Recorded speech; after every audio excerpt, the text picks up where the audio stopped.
diajak berakal.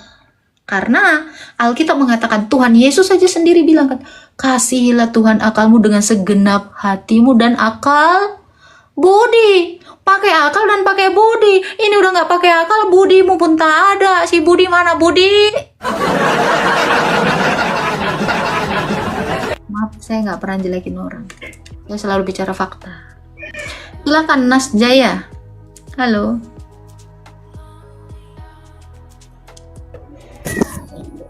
Silakan. Halo. Ya, mau bertanya apa? Halo. Ya. Bisa dengar? Bisa, bisa. Bisa dengar? Bisa. Shalom, shalom. Shalom, Pak. Shalom. Ya. Ini Saya mau nanya, Kak, silakan. mengenai kejadian 6 ayat 1 itu sampai 8 ya, ya betul. Mengenai anak Allah dan anak manusia. Itu maksudnya gimana tuh, Kak? Barusan saya jelasin tadi. Anak-anak Allah Aduh, itu saya adalah belum masuk.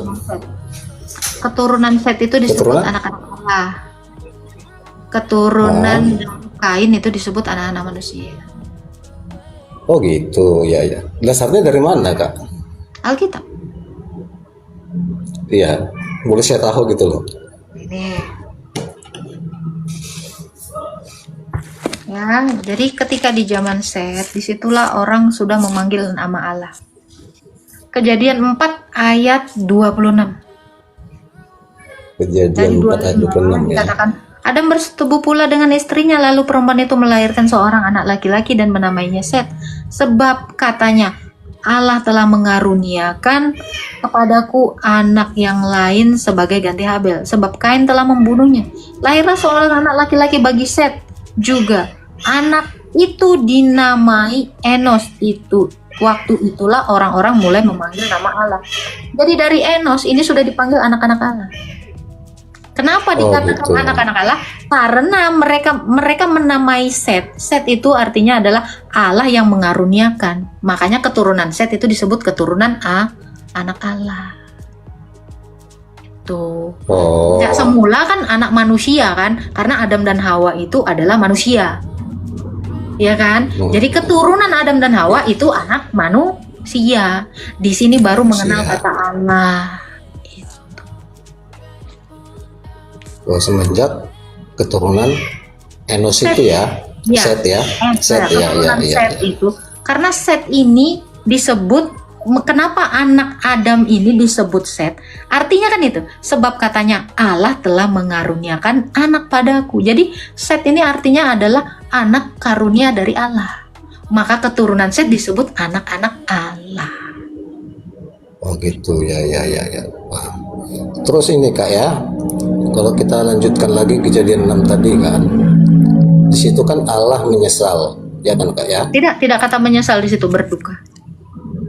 Teksnya Oh itu berduka, tapi dalam kita menyesal katanya Kak. iya, salah terjemahan. Kan ini pakainya masoret, Oh bukan? gitu. Itu kata yang bukan itu adalah berduka. Betul. berduka ya, bukan menyesal ya. Bukan. Allah tidak Karena kalau dibilang menyesal kan berarti kan dia tidak maha tahu jadinya kan gitu Kak. bukan. Salah terjemahan. Jadi jangan Salah dikatakan terjemahan, kalau itu salah terjemahan.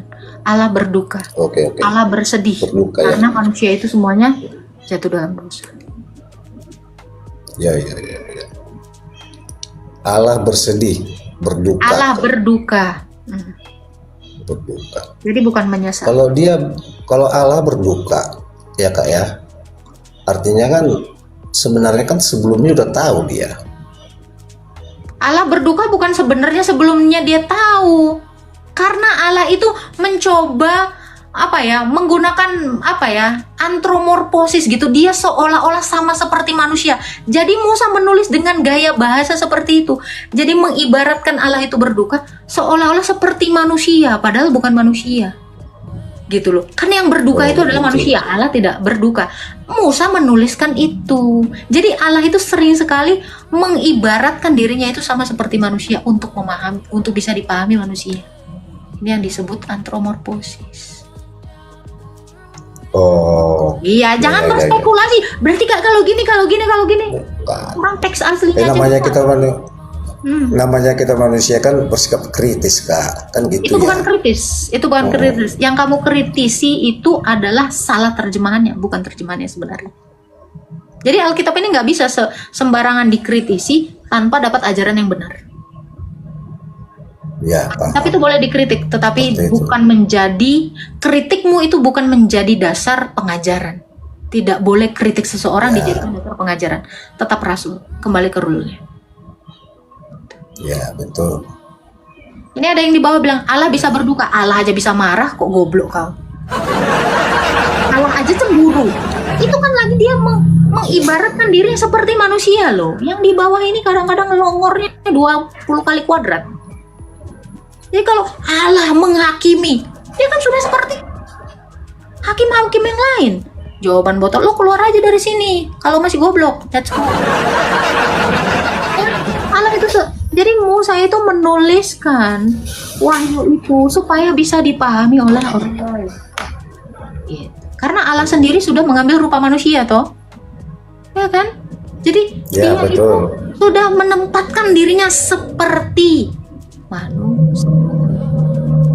Itu Bang, ada lagi yang mau ditanyakan Bang?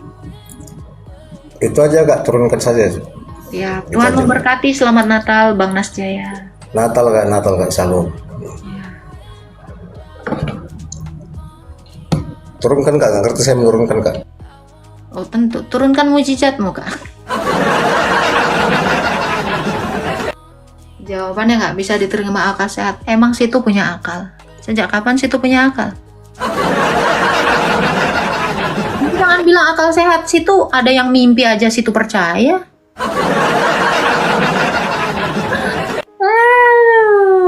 Jangan sok-sok akal sehat. Kalau Anda pakai akal sehat, Anda tidak akan percaya mimpi adalah kunci. Kalau Anda menggunakan akal sehat, Anda tidak akan mempercayai sesuatu yang berasal dari satu orang tanpa saksi, tanpa bukti. Sesimpel itu. Jadi jangan ngomong akal sehat sama saya. Akal saya masih sehat. Maka saya percaya apa yang diajarkan para rasul. Kenapa? Banyak saksinya. Kalau nggak ada saksi, mohon maaf. Gak diajak berakal. Karena Alkitab mengatakan Tuhan Yesus saja sendiri bilang kan, kasihilah Tuhan akalmu dengan segenap hatimu dan akal budi. Pakai akal dan pakai budi. Ini udah nggak pakai akal, budimu pun tak ada. Si Budi mana Budi? Oh Budi, Bapak Budi. Nggak ada Bapak Budi. Apa itu 325? Konsili. Konsili itu apa? Penegasan kembali iman yang diajarkan para rasul. Kok kira lagi musyawarah? Oh, sorry Doris Strawberry. Jadi jangan tidur kalau dipanggil Bu Guru. Nah itu, ya. Mana nih Happy New Year 2005 ini? Nggak ada, dia muter-muter aja di situ kayak lagi tawaf kok di situ ya. Si Budi lagi mimpi. Cair nggak ada yang cair di sini nggak ada es yang mencair. Ini nggak lagi dikutuk. Oh hilang dari peradaban. Udah penjelasan 325 udah saya bilang itu adalah konsili.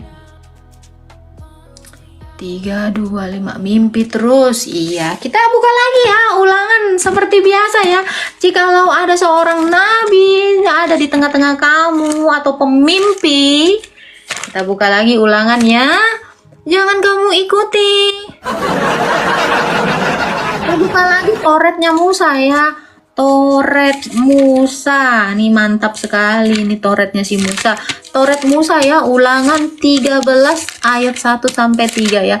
Jikalau di antara kamu, ini akan saya terus katakan ya untuk teman-teman Kristen 400 orang di sini. Jadi jangan pernah kau menyembah Allah lain yang berasal dari seorang pemimpi yang bertanda dan bermujizat tapi nggak terjadi. Apabila di tengah-tengah kamu muncul seorang nabi atau pemimpi, ia memberitahukan kepadamu suatu tanda atau mujizat. Apabila tanda dan mujizat yang disampaikan kepadamu itu tidak terjadi, dan dia berkata, mari kita mengikuti ilah lain yang tidak kau kenal, dan mari kita beribadah kepadanya, jangan engkau dengarkan perkataan nabi atau pemimpi itu, sebab Tuhan Allahmu menguji kamu untuk mengetahui apakah kamu sungguh-sungguh mengasihi Allah dengan segenap hati, segenap jiwamu. That's right. Nah, jangan pernah mengikuti seorang pemimpi. Mimpi adalah kunci dari giring nijis. Nijis loh. Nijis nggak tuh? Nijis lah kak. Ikan. Nah, di mana tuh kak tertulis kak? Ulangan 13 ayat 1 sampai 3 sayangku. Shalom Kak. Salam, a burn. Siapa yang Saya mau terbaik? bertanya tentang Matius 24 ayat 31. Apa sih maksudnya Kak? Ya dibaca dulu lah. Maksudnya apa? Maksudnya apa? Gue juga nggak tahu. Trompet besar akan dibunyikan dan anak manusia akan menyuruh malaikat-malaikatnya mengumpul umatnya dari empat penjuru bumi, dari ujung langit dan satu sampai langit yang lain. Nah itu saja Kak. Pertanyaannya, Apa sih maksudnya? maksud apa? Maksud dari Coba baca empat sekali penjuru trompet. 4 kabupaten. Apa? Pertanyaanmu apa yang mau kamu tanya yang tidak kamu mengerti apa? Itu gampang sekali kita mengerti. Waktu sangkakala dibunyikan, berarti hari yang besar itu, hari yang dahsyat itu, ya malaikatnya diseru untuk memanggil semua umatnya itu dari 4 penjuru bumi. Terus? Ya sesimpel itu apa? Mas kenapa tidak mengerti sesimpel itu? Ada paduka rudal. Atau paduka. Iya. Jadi semua orang akan dikumpulkan menjelang hari Tuhan yang dahsyat itu, ketika sangkakala itu. Penjelasannya itu bisa kamu lihat di dalam 2 Tesalonika, dikatakan di situ. Saat sangkakala itu dibunyikan, semua nanti kita ini akan disatukan dan akan dibangkitkan terlebih dahulu. Lalu yang tidak percaya kepada Yesus juga akan dibangkitkan, tapi untuk dibinasakan. Apa yang gak kamu ngerti lagi? Udah ngerti Kak. Iya, itu hari yang dahsyat itu, hari kebangkitan. Gimana? Jadi kamu mau mendengarkan suara sangkakala? Sudah siap? Sudah siap mengalami kiamat? Kira-kira udah penuh banyak upahmu di surga? Apakah kamu sudah membangun imanmu itu atas dasar emas? Sehingga ketika kita diselamatkan nanti seolah-olah seperti keluar dari nyala api. Nah, kalau aku sih udah kepengen kali kiamat. Udah bosan kali aku nengok manusia-manusia dakjal yang ada di dunia ini. Seriusan. Kalau lah Tuhan berkehendak ya, biarlah kehendak Tuhan yang jadi ya. Nah, aku udah siap untuk itu ya kan. Udah perjamuan aku ya kan, asik. Kalau bisa gitu ya kan. Kiamatnya pas hari Minggu gitu ya. Pas kita udah lagi bersih-bersihnya, kudus-kudusnya, udah perjamuan, dosa udah dihapuskan. Kiamat, aduh ya Tuhan, enak kali lah hidup ini. Yalah. Ya, ada lagi Bang Eburn yang Yalah itu aja Kak, udah ngerti udah. Ya, jadi persiapkan dirimu ya, jangan sampai terdengar suara sangkakala datang malaikat untuk meniupkannya. Siap-siap kau, dipelintir lah kau. Oke, Tuhan memberkati. Diturunkan aja Kak, diturunkan aja. Iya. Udahlah Tuhan, capek kali aku di dunia ini Tuhan. Enak kali, siapa yang akan nanggungmu botol? Nanggung gua? Tuhan Yesus. Tuhan Yesus itu menanggung semua. Kita yang kalau percaya, ya situ siapa kira-kira yang nanggung? Situ yang nanggung udah bangkit belum? Kalau orang Kristen mah udah siap sedia. Ya, udah siap sedia. Kenapa yang nanggung kami adalah yang hidup? Lah situ yang nanggung siapa? Yang nanggung aja kagak.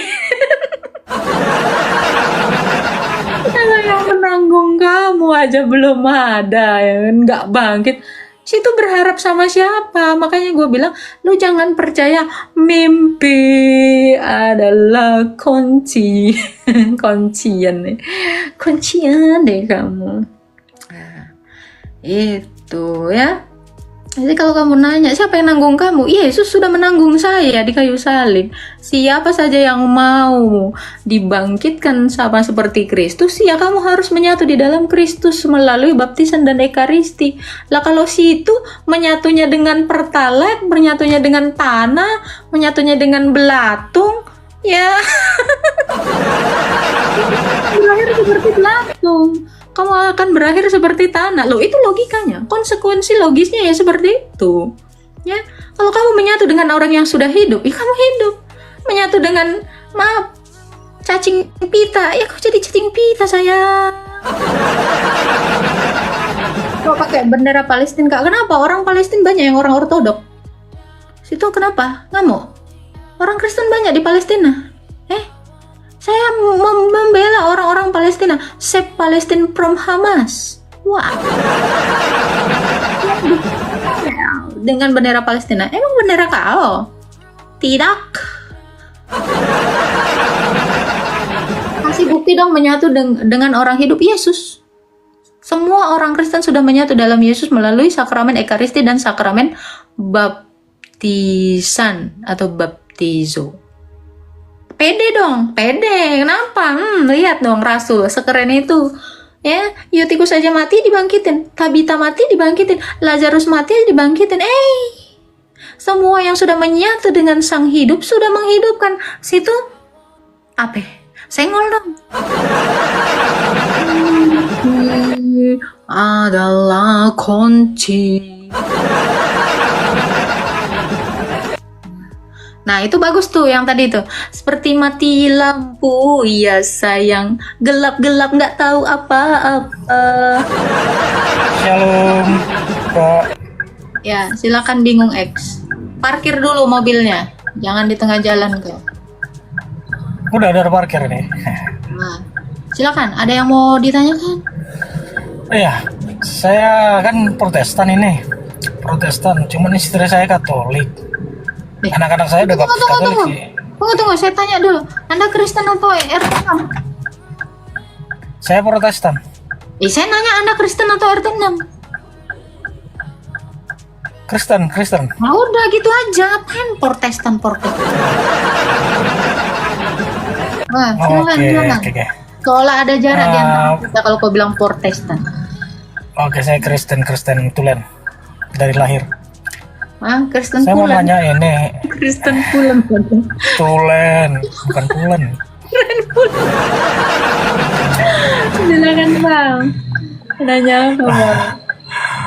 Mau nanya itu, istri saya kan Katolik, anak-anak saya udah baptis Katolik. Cuman saya sering berdebat sama istri masalah baptisan ya. Saya kan pernah Udah berapa piring yang saya hancur, Bang?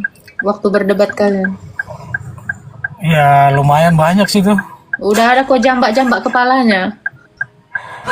Ya nggak sampai ke situ lah. Kirain. Kak, kau lapor dia. Nggak sampai ke situ. Silakan Bang. Saya apa Bang? Jadi sering berdebat. Aku ini kan udah dibaptis. Kalau aku dibaptis lagi, itu kan sama aja kayak seperti menyangkali baptisan pertama. Aku bilang gitu. Kira-kira Baptisanmu nggak diakui memang. kok nggak diakui? Ya kan karena kau disuruh baptis lagi sama istrimu kan? Berarti kamu yang udah dibaptis, baptisanmu dari Protestanmu tadi nggak diakui sama istrimu yang Katolik. Kan gitu. Itu jangan anggap remeh ya baptisanmu.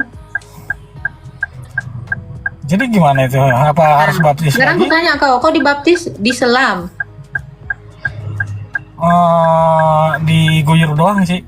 Diguyur. Emangnya kau maling ayam sampai diguyur?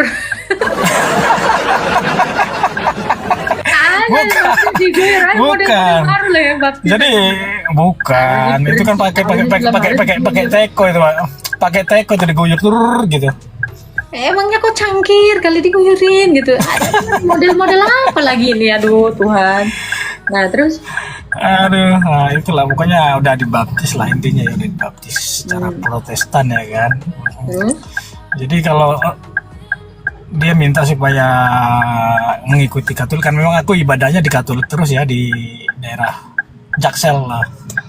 wih, anak Jaksel nggak nih? Keren cuy. Terus gimana Bang? Ya, Agak kalau keren kamu dikit. kalau kamu pun sudah beribadah di Katolik, ya bagusnya memang harus ya baptis Katolik lah. Biar satu, Baptis kan Katolik. kalian itu satu. Emang beda ya tuh baptisan itu. Yang bisa saya akui dari Katolik adalah mata rantainya, sanatnya. Sanatnya itu sampai ke Rasul Petrus. Nah itu. Jadi mereka juga dapat otoritas untuk membaptis romonya. Itu memang saya akui. Tetapi kalau caranya ya, karena baptisan itu artinya diselamkan, bukan diguyur. Emang Katolik Islam juga.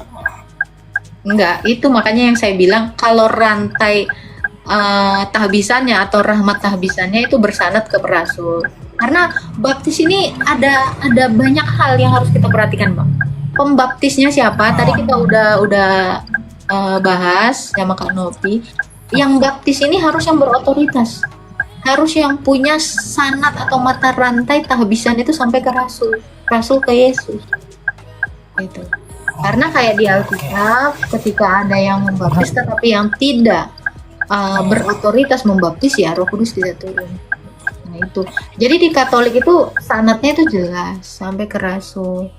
Nah, tetapi tentang metode yang digunakan itu adalah metode untuk yang sifatnya urgensi. Untuk orang-orang yang mungkin tidak ada air, orang-orang yang sakit. Karena yang utama baptisan itu adalah diselamkan. Gitu Bang. Jadi saya setuju kalau di Katolik itu dengan rahmat tahbisannya, tetapi tekniknya atau metodenya itu seperti tidak yang paling utama. Jadi pertanyaan saya, jadi kalau dari Protestan itu nggak berorientasi langsung ke Rasul gitu maksudnya? Berat kali aku jawabnya itu Bang, seriusan Bang. Gak enak pula aku langsung menyakiti hatimu nanti Bang. Ya mau kayak gimana Nggak lagi? apa-apa ya. Terus terangan itu kan membuka jalan pikiran kita gitu. Oh ada pencerahan kan. Sekarang gini, aku tanya dari pendeta yang membaptis nyampe nggak ke Rasul? Enggak, dia marga Simbolon. Bukan masalah marga loh Bang, astaga Tuhan. Memangnya ditanya marganya si Paulus. Walaupun bukan ngomongin marga loh Bang. Ini pun agak lain. Jadi gini Bang, maksudnya rahmat tahbisan atau mata rantai atau suksesi apostoliknya itu, jadi ada dari Rasul Paulus ini mentahbis lagi muridnya mentahbis lagi sampai ke yang membaptis kita. Jadi entah apapun marganya itu nggak urusan gitu. Itu. Jadi apakah nyampe ke situ Bang? Gitu maksudnya. Iya ya. Oke, udah. Jadi kalau dari Katolik memang ada mata rantainya, cuman metodenya itu tidak seperti yang diajarkan oleh Rasul. Karena itu sifatnya urgensi.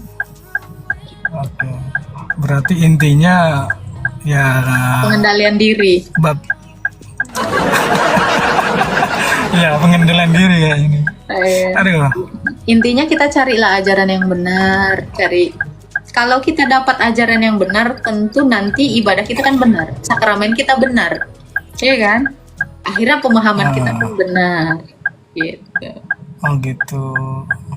Kalau yang baptis marga Simbolon nggak sah katanya Bang. Kalau benar hubungannya sama marga. Ya sanatnya kesimbolan maksudnya gitu, bukan ke Rasul. Ya bisa karena yang baptis orang Simbolon ya Bang. Iya bukan ke Rasul, sanatnya kesimbolan tersanat dia, makanya aku bilang gitu. Jadi seperti itu Bang. Jadi harus yang memang berotoritas membaptis ya. Oke. Karena memang nggak sembarangan membaptis. Lalu cara baptisannya pun harus yang benar. Iya. Kan kalau kita misalnya dikasih soal sama guru, kalau jawaban kita benar, tentu dibenarkan kan. Kalau jawaban kita salah kan salah. Iya. nggak dapat nilai, nggak naik kelas. Iya, ya, betul, betul, betul. Tapi ini jawaban yang benar di dalam Alkitab, jangan patah hati pula yang di bawah-bawah ini nanti. Kemarin gitu, Bang bingung.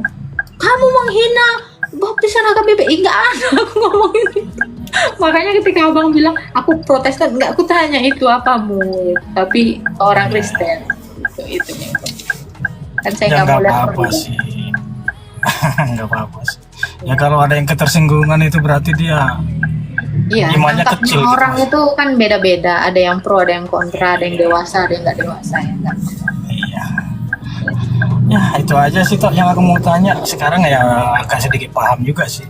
Oh ya bukan sedikit tapi udah paham lah. Oke, mungkin tinggal ngikutin kapan Benar ke aja. Jadi pelaku pastoran gitu firman aja. Tuhan ya.